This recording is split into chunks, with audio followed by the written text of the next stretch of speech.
வணக்கம் நண்பா, நான் தமிழன் சேனலுக்கு உங்களை வரவேற்கிறேன். இன்றைக்கி நம்ம என்ன பார்க்க போகிறோம்னா, அமெரிக்காவையே நடுநடுங்க வச்ச 71 சீரியல் கில்லர் பண்ண கிரீன் ரிவர் கில்லர் அப்படின்னு சொல்லப்படக்கூடிய கேரி லியோன் ரிட்வே அப்படிங்கிறவனை பற்றி தான் இன்றைக்கி நம்ம இந்த வீடியோவில் பார்க்க போகிறோம். இவன் வந்து 1982 1998 வரைக்கும் கிட்டத்தட்ட 71 பெண்கள், அதுலேயும் குறிப்பாக வந்து ப்ராஸ்டியூட் பண்ணக்கூடிய லேடிஸையும் டீனேஜ் கேர்ள்ஸையும் தான் வந்து அதிக அளவில் கொண்டிருக்கிறான். அதுவும் சும்மா கிடையாது, ரேப் பண்ணி தான் இவன் வந்து கொன்று காடுகளில் வீசிட்டு போயிருக்கிறான். எதுக்காக இவன் வந்து அதிக அளவில் பெண்களை கொல்லணும், அதுவும் குறிப்பாக ப்ராஸ்டியூட்ஸை வந்து எதுக்காக இவன் வந்து ரேப் பண்ணி கொல்லணும்? கிட்டத்தட்ட 71 பெண்கள் அப்படிங்கிறது ஒன்றும் சாதாரண விஷயம் கிடையாது. அதுவும் வந்து 1982 98 கிட்டத்தட்ட 16 வருஷத்தில் 71 கொலைகள்னா நீங்களே இமேஜின் பண்ணி பாருங்க, அது எவ்வளவு கொடூரமான விஷயம் அப்படின்னு சொல்லி. அதோட இந்த ரிட்வே வந்து ஒரு செக்ஸ் அடிக்டடும் சொல்றாங்க. இவரை பிடிக்கிறதுக்கு முன்னாடி வரைக்குமே வந்து இவர் வந்து பல கொலைகளை பண்ணியிருக்கிறாரு. அதோட இவரை வந்து கோர்ட்ல கொண்டு நிறுத்தும் போது இவன் 71 கொலைகள் பண்ணதை ஒத்துக்கிட்டாலும் எக்ஸாக்ட் நம்பர் இவனுக்கே தெரியல. மிஸ்ஸிங்கான நம்பர்ஸை வச்சு தான் இதை வந்து டேலி பண்ணியிருக்கிறாங்களே தவிர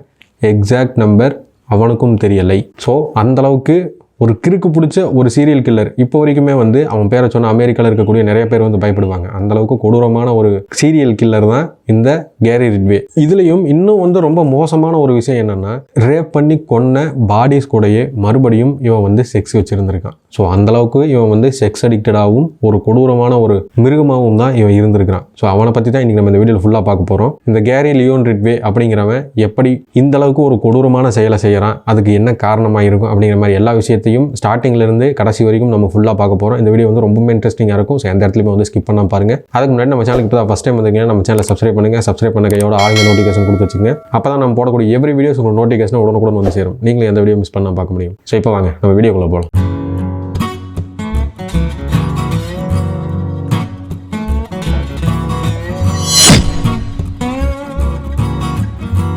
ஃபர்ஸ்ட் இந்த கேரி லியோன் ரிட்வே அப்படிங்கிறவன் யாரு அப்படிங்கிறதுலேருந்து பார்ப்போம். உட்டாவில் இருக்கக்கூடிய சால்ட் லேக் அப்படிங்கிற நகரில் பிப்ரவரி 18 1949 வருஷம் தாமஸ் ரிட்வே மேரி ரிட்வே அப்படிங்கிறவங்களுக்கு ரெண்டாவதாக பிறந்த பையன் தான் இந்த கேரி லியோன் ரிட்வே. இவனோட சின்ன வயசுலேயே வந்து இவங்க பேரண்ட்ஸ் வந்து பிரிஞ்சுட்டாங்க. அதுக்கப்புறமா இவன் கஷ்டப்பட்டு தான் வந்து இவன் ஸ்கூல் எல்லாமே கம்ப்ளீட் பண்ணுறான். அப்படி ஸ்கூல் படிச்சுட்டு இருக்கும்போதே பார்ட் டைமாக ஒர்க் பண்ணிட்டு இருக்கிறாப்ல. எந்த மாதிரி ஒர்க்குன்னா பஸ் டிரைவராக ஒர்க் பண்ணிருக்கிறாப்ல. அப்படி ஒர்க் பண்ணும்போதே வந்து அவர் போகக்கூடிய ரூட்டில் ப்ராஸ்டிடியூட்ஸ் வந்து அதிக அளவில் இருக்கிறத வந்து அவன் வந்து நோட் பண்ணுறான். அதோட இவனுக்கு வந்து சின்ன வயசுலேயே ஒரு நோய் இருக்குது. அதுக்கான காரணத்தையும் அந்த நோய் என்ன அப்படிங்கிறதையும் நம்ம போக பார்ப்போம். அது வந்து ரொம்ப கொடூரமான நோய் அப்படின்னே சொல்கிறாங்க. அதை வந்து கடைசியில் சொல்கிறேன். இந்த கேரி ரிட்வே வந்து தன்னோட 16 வயசில் ஒரு பையனை வந்து அடித்து காட்டுக்குள்ளே இழுத்துட்டு போய் கிட்டத்தட்ட கொல்ற அளவுக்கே முயற்சி பண்ணியிருக்கிறான். பட் இருந்தாலும் அந்த பையன் வந்து அதிர்ஷ்டவசமாக தப்பிச்சிட்டதுனால இவனோட முதல் கொலை அது கிடையாது. ஆனால் இவனோட பலம் என்னன்னு இவன் தெரிஞ்சுக்கிட்டான். பொதுவாகவே வந்து கேரி ரிட்வே வந்து அதிகமாக ப்ராஸ்டியூட் கிட்ட ரெகுலராக போயிட்டு வர பழக்கத்தை வந்து வச்சுக்கிட்டு இருந்திருக்காரு.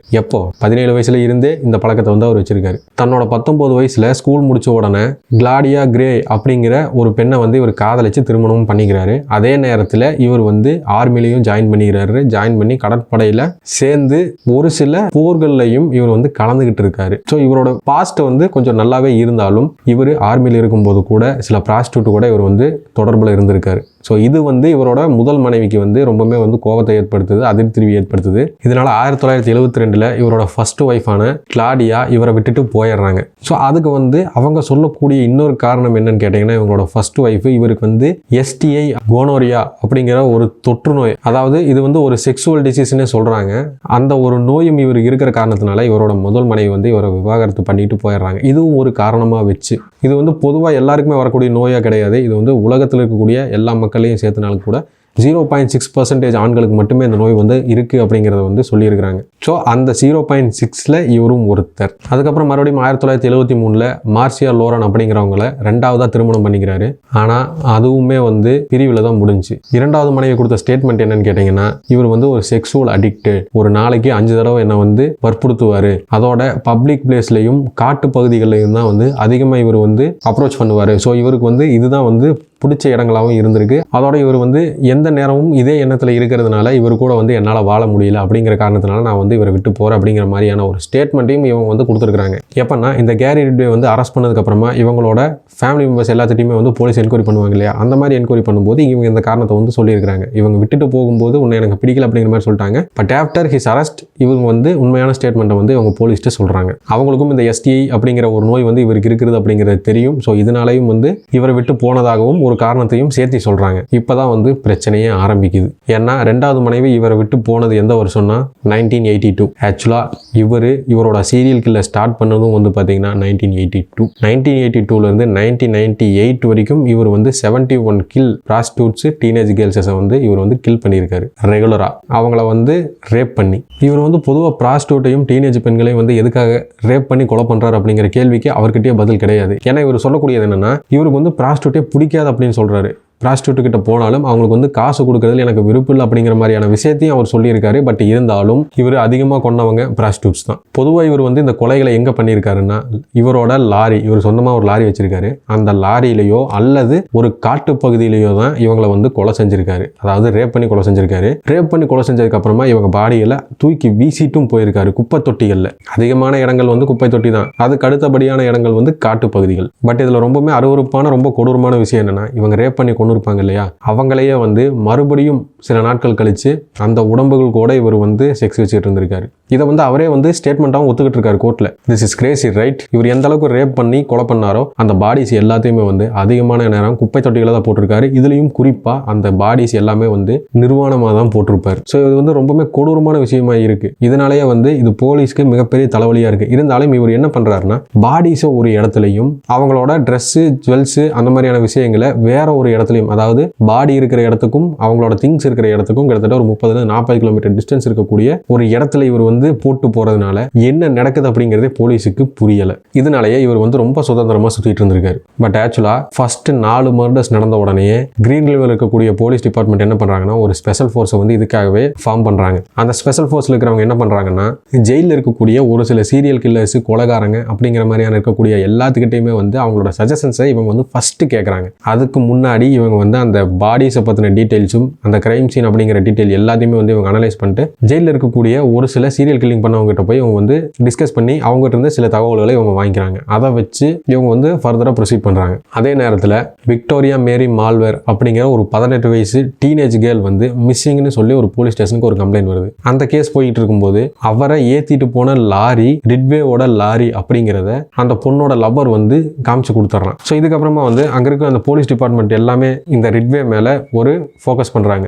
எந்த மாதிரினா இவர் தான் சஸ்பெக்ட். ஸோ இவர் வந்து ரொம்ப க்ளோஸாக வாட்ச் பண்ணணும் அப்படின்னு சொல்லிட்டு, ஏன்னா அதுக்கான எந்த ஆதாரமே இவங்களுக்கு கிடைக்கல. அதனால இவங்க வந்து ரொம்ப க்ளோஸாக ரிட்வே வந்து வாட்ச் பண்ணிட்டு இருந்திருக்காங்க. இந்த மாதிரி ஒரு சீரியல் கில்லிங் பண்ணிட்டு இருக்கும்போதே 3வது மேரேஜும் பண்ணியிருக்காரு அப்படிங்கிறது தான் ரொம்பவுமே வந்து ஒரு வினோதமாக தெரிகிற ஒரு விஷயம். ஆமாங்க, 1988 இவர் வந்து ஜூடித் கவுசன் அப்படிங்கிறவங்களை வந்து 3வதா திருமணம் பண்ணிக்கிறாங்க. ஆஃப்டர் அரெஸ்ட் ரிட்வே வந்து அரெஸ்ட் பண்ணதுக்கு அப்புறமா இந்த ஜூடியத் வந்து ஒரு இன்டர்வியூ கொடுக்குறாங்க. அந்த இன்டர்வியூல என்ன சொல்றாங்கன்னா ஆஃப்டர் மேரேஜ் நாங்கள் வந்து ரொம்பவே ஹாப்பியாக இருந்தோம், எங்களுக்குள்ள எந்த பிரச்சனையுமே கிடையாது, கருத்து வேறுபாடும் கிடையாது. இவருக்கு வந்து இந்த STI அப்படிங்கிற இந்த பிரச்சனை இருக்கணும்னு தெரியும். பட் இருந்தாலும் அதை தெரிஞ்சுதான் நான் வந்து இவரை கல்யாணம் பண்ணிக்கிட்டேன். அதுக்கப்புறம் எங்கள் லைஃப் வந்து ரொம்பவே ஸ்மூத்தாகவும் நீட்டாகவும் தான் போயிட்டு இருந்துச்சு. பட் இருந்தாலும் எந்த சூழ்நிலையிலையும் இவர் தான் சஸ்பெக்ட் அப்படிங்கிற மாதிரி எனக்கு எந்த ஒரு எண்ணமே வராத அளவுக்கு தான் அவர் என்கிட்ட நடந்துட்டு இருந்திருக்காரு. இவர் ஒரு சில நாட்கள் வந்து மார்னிங் ஏர்லியராக வேலைக்கு போயிடுவார். கேட்கும்போது எக்ஸ்ட்ரா ஒர்க் பார்க்குற அப்படிங்கிற மாதிரி சொல்லுவார். நம்மளும் சரி ஓகே, எக்ஸ்ட்ரா ஒர்க் பார்த்தா எக்ஸ்ட்ரா மணி தானே, நம்மளுக்கு சேவிங்ஸ் தானே அப்படின்னு சொல்லி எனக்கு எந்த சந்தேகமே வராத மாதிரி தான் இவர் நடந்துட்டு இருந்திருக்காரு. பட் இப்போ வந்து இவர் ஏர்லியராக கிளம்பி போனது இந்த கொலைகளுக்காகவும் இருக்கலாம். அது உண்மையா பொய்யான்னு தெரியல. பட் இருந்தாலும் நான் உங்ககிட்ட சொல்றேன் அப்படின்னு சொல்லியிருக்காங்க. அதோட இவங்க இன்னொரு விஷயத்தையும் சொல்லியிருக்காங்க. அது என்னன்னா 1982 88 வரைக்கும் தான் இவரோட சீரியல் கில்லிங் வந்து அதிக நம்பர்ஸ்ல இருந்திருக்குது. 88 98 வரைக்கும் வெறும் 4 கில்லிங் தான் இவரால் நடந்திருக்குது. அப்படிங்கிறதுனால இவருக்கு வந்து நான் ஒரு மனைவியா எல்லாமே கரெக்டா பண்ணியிருக்கிறேன் அப்படிங்கிற காரணத்தினால தான் இந்த கிரைம் ரேட் குறைஞ்சிருக்குது அப்படிங்கிறதையும், இதனால இவங்களுக்கு வந்து பெருமை அப்படிங்கிற மாதிரியும் இவங்க சொல்லியிருக்காங்க. ஆக்சுவலா இந்த கேரி ரிட்வே வந்து எப்படி அரெஸ்ட் ஆனாருன்னா, இறந்த பெண்களோட இவர் வந்து செக்ஸ் வச்சுக்கிட்டாரு இல்லையா, அவங்க கிட்ட இருந்து கிடைச்ச DNA டெஸ்ட்டையும் இவர் தான் சஸ்பெக்ட் அப்படிங்கிறத மேக்ஸிமம் இவங்க வந்து போலீஸ் சைடில் கன்ஃபார்ம் பண்ணதுக்கு அப்புறமா இவரோட பிளட்டு, HI அப்படிங்கிற மாதிரி நிறைய விஷயங்களை வந்து இவங்க சேகரித்து அது மூலமா இவங்க வந்து இந்த டெட் பாடிஸில் கிடைச்ச DNAயும் இவங்களோட DNAவும் மேட்ச் பண்ணி இவரை வந்து சஸ்பெக்ட்னு கன்ஃபார்ம் பண்ணுறாங்க. வெறும் 4 கேஸில் மட்டும்தான் இவர் சஸ்பெக்ட்னு சொல்லி இவரை வந்து 2001 வந்து இவரை அரெஸ்ட் பண்ணுறாங்க. அரெஸ்ட் பண்ணதுக்கு அப்புறமா ரிட்வே ஒரு மிகப்பெரிய ஒரு பிளான் பண்ணுறாரு. எந்த மாதிரி பிளான்னா, போலீஸ் டிபார்ட்மெண்ட் கூடயும் கோர்ட்டு கூடயும் ஒரு டீல் போடுறாரு. அது என்ன டீல்னா, என்னை அரெஸ்ட் பண்ணியிருக்கிறது வெறும் 4 கொலைகளுக்கு மட்டும்தான். ஆனால் நான் இது வரைக்கும் நிறைய கொலைகளை வந்து நான் பண்ணியிருக்கிறேன். அது எவ்வளோன்னே எனக்கு கணக்கு தெரியல. பட் இருந்தாலும் நிறைய கொலைகள் பண்ணியிருக்கிறேன். எனக்கு தெரிஞ்சு 71 கொலைகள் நான் பண்ணியிருக்கலாம். அதனோட டீட்டெயில்ஸும் அந்த பாடி அப்படிங்கிற எல்லா விஷயங்களையுமே வந்து நான் உங்களுக்கு சொல்கிறேன். நீங்கள் எனக்கு மரண தண்டனைக்கு பதிலாக வேற தண்டனை கொடுங்க அப்படிங்கிற மாதிரி ஒரு டீலை வந்து இவர் போடுறாரு. அது கோர்ட் சைடில் நீ முதல்ல சொல்லு, அதுக்கப்புறம் பார்க்கலாம் அப்படிங்கிற மாதிரி சொல்லி அவங்க கிட்ட இருந்து ஃபர்ஸ்ட் இன்ஃபர்மேஷன்ஸை எடுக்கிறாங்க. இவரும் இந்த கேரி ரிட்வேவும் வந்து இவர் சைடில் இருக்கக்கூடிய எல்லா விஷயங்களையும் சொல்கிறாரு. கிட்டத்தட்ட 71 பாடிஸோட டீட்டெயில்ஸ், அந்த பாடிஸ் எங்கே இருந்துச்சு, எங்கே போட்டது, அவங்களோட பேர் அப்படிங்கிற மாதிரி எல்லா டீட்டெயிலையுமே வந்து அவர் போலீஸ் கிட்ட கொடுக்குறாரு. கொடுத்த உடனே போலீஸும் ஆக்ஷன் அடுத்த நிமிஷமே எடுத்து அதோட உண்மை என்ன அப்படிங்கிறது எல்லாத்தையுமே வந்து அனலைஸ் பண்ணுறாங்க. ஸோ இந்த இன்வெஸ்டிகேஷன்ஸ் போயிட்டு இருக்கும்போது இன்னும் 3 கொலைகளுக்கு இவர் தான் வந்து காரணம் அப்படிங்கிற மாதிரியான ஒரு ஸ்டேட்மெண்ட்டும் வந்து போலீஸ்க்கு கிடைக்குது. ஸோ அதோட சேர்த்து மொத்தம் 7 கேஸுக்கு மட்டும் இவங்க வந்து சார்ஜ் ஷீட் வந்து கோர்ட்டில் சப்மிட் பண்ணாலும் கேரி ரிட்வே வந்து 71 கொலைகளை இவர் பண்ணதா ஒத்துக்கிட்டு இருக்காரு இல்லையா, அதுக்கான உண்மைத்தன்மையை இவங்க வந்து தேடி கண்டுபிடிச்சு அதையும் வந்து இவங்க உறுதி செய்கிறாங்க. உறுதி செஞ்சதுக்கு அப்புறமா இந்த கேரி ரிட்வேவோட வக்கீல் என்ன பண்ணுறாருன்னா கோர்ட்டுக்கிட்ட டீல் பேசின மாதிரி இவருக்கு வந்து மரண தண்டனைக்கு பதிலாக வேற தண்டனைகள் கொடுங்க அப்படிங்கிற மாதிரி இவங்க வந்து அப்ரோச் பண்ணுறாங்க. பட் இந்த 71 கேஸில் 41 கேஸ் மட்டும்தான் போலீஸ் வந்து ஐடென்டிஃபை பண்ணியிருக்கு. ஸோ இதனால கேரி ரிட்வேக்கு வந்து 410 வருஷம் வந்து ஆயுள் தண்டனை விதிச்சு கோர்ட் வந்து உத்தரவிடுது. 410 வருஷம் அப்படிங்கிறது வந்து இவருக்கு வந்து தூக்கு தண்டனை இல்லை, அவ்வளோதான், வேற ஒன்றுமே கிடையாது. இவர் கேட்ட மாதிரி தூக்கு தண்டனை உனக்கு கிடையாது, அதுக்கு பதிலாக நீ சாகிற வரைக்கும் ஜெயிலில் தான் இருக்கு அப்படிங்கிறத வந்து டீசெண்டாக சொல்லிட்டாங்க. பட் இதுக்கப்புறமா மறுபடியும் இன்னும் ஒரு 7 கேஸை வந்து இவங்க வந்து போலீஸ் சைடில் கன்ஃபார்ம் பண்ண உடனே அந்த 7க்கும் ஒரு கேஸுக்கு 10 வருஷம் சொல்லி 480 வருஷம் வந்து இவர் ஜெயிலில் தான் இருக்கணும் அப்படிங்கிற ஒரு ஆயுள் தண்டனையை கோர்ட் வந்து விதிக்குது. ஸோ இந்த அளவுக்கு கொடூரமான ஒரு சீரியல் கில்லர், அதுவும் டீனேஜ் பெண்களையும் ப்ராஸ்டியூட்டையும் மட்டுமே குறி வச்சு அவங்கள ரேப் பண்ணி அவங்கள கொன்று அவங்க செத்ததுக்கு அப்புறமாவும் சில நாட்கள் கழிச்சு அவங்க டெட் பாடிஸ் கூட செக்ஸ் வச்சுக்கிட்ட இந்த கேரி ரே வந்து ரொம்பவுமே கொடூரமான ஒரு அரக்கனாக தான் அமெரிக்காவில் இருக்கக்கூடிய எல்லாருமே பார்க்குறாங்க. இந்த கேரி ரிட்வேவை வந்து ஒரே ஜெயிலையும் இவங்க வைக்கல, பல கட்ட ஜெயில்களுக்கு இவங்க வந்து மாற்றிக்கிட்டே தான் இருக்கிறாங்க. 2025 ரீசெண்டாக இப்போ தான் வந்து இவரை ஒரே ஜெயிலில் வைக்கணும் அப்படிங்கிற மாதிரி ஒரு முடிவு எடுத்து வச்சிருக்காங்க. ஆனாலும் இந்த கேரி ரிட்வே இன்னுமே உயிரோட தான் இருக்காரு. இப்படிப்பட்ட இந்த கொடூரமான ஒரு அரக்கன், அவனை பற்றி நீங்க என்ன நினைக்கிறீங்க? இவனை வந்து தூக்கில் போட்டிருக்கிறது சரியா, இல்லை கழுத்தை வெட்டுறது சரியா, இல்லை இவனுக்கு வந்து ஆயுள் தண்டனை தான் சரி அப்படிங்கிறதுல உங்களோட கருத்துக்கள் என்னன்னு சொல்லுங்க. என்னோட பர்சனல் கருத்து என்னன்னா இவனுக்கு வந்து ஆயுள் தண்டனை சரியான தண்டனை. ஏன்னா செத்துட்டா ஒரே செகண்ட் தான் முடிஞ்சு. ஆனால் அதுக்கு பதிலாக இவன் வந்து வாழ்நாள் பூரா ஜெயிலில் இருந்து தான் செஞ்ச தவறுகளை உணர்ந்து வேதனைப்பட்டு கொஞ்சம் கொஞ்சமாக சாகணும் அப்படிங்கிறத இவனுக்கான சரியான தண்டனை. ஸோ இதை பற்றி உங்களோட கருத்துக்களை நீங்கள் கமெண்ட் செக்ஷனில் சொல்லுங்கள். இதே மாதிரி இன்ட்ரெஸ்டிங்கான விஷயங்களை வந்து ரெகுலராக வாட்ச் பண்ண நினச்சிங்கன்னா நம்ம சேனல் சப்ஸ்கிரைப் பண்ணுங்கள். சப்ஸ்கிரைப் பண்ண கையோட ஆளுங்க நோட்டிஃபிகேஷன் கொடுத்து வச்சுக்கோங்க. அப்போ தான் நம்ம போடக்கூடிய எவ்ரி வீடியோஸ் உங்களுக்கு நோட்டிஃபிகேஷன் உடனுக்குடன் வந்து சேரும். நீங்களே அந்த வீடியோ மிஸ் பண்ணால் பார்க்க முடியும். ஸோ இதே மாதிரி இன்ட்ரெஸ்டிங்கான மிஸ்டீரியஸான டாப்பிக்கோட நெக்ஸ்ட் வீடியோ உங்களை சந்திக்கிறேன். தேங்க்யூ.